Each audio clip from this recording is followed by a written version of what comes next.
Hi వివన్, ఇవాల్టి recipe కొబ్బరి పచ్చడి. ఇంట్లో కూరగాయలు ఏమీ లేనప్పుడు సింపుల్ అండ్ క్విక్గా అయిపోయే ఈ రెసిపీని ఎలా చేయాలో చూద్దాం.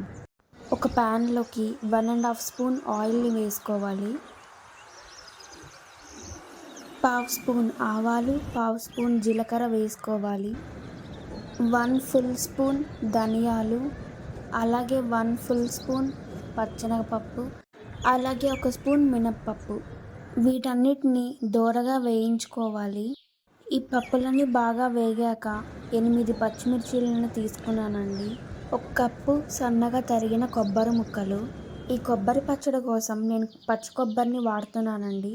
పచ్చి కొబ్బరి వల్ల టేస్ట్ బాగుంటుంది. 1 కప్పు కొబ్బరి ముక్కలు అంటే నాకు మీడియం సైజు టెంకాయకి సగం చిప్పవ కొబ్బరి ముక్కల వరకు పడ్డాయండి. పచ్చిమిర్చీలను కారం తగ్గట్టుగా అడ్జస్ట్ చేసుకోండి. నేను ఇక్కడ కారం తక్కువగా ఉండే వాడాను. మనం వేపుకున్నవన్నీ చల్లార పెట్టుకొని మిక్సీకి పట్టుకుందామండి. 1 స్పూన్ సాల్ట్ కూడా వేసుకుందాం. ఇక్కడ చూపించిన విధంగా పల్సిస్తూ గ్రైండ్ చేసుకోవాలండి. ఇప్పుడు ఇందులో తగినన్ని వాటర్ని పోసుకుందామండి.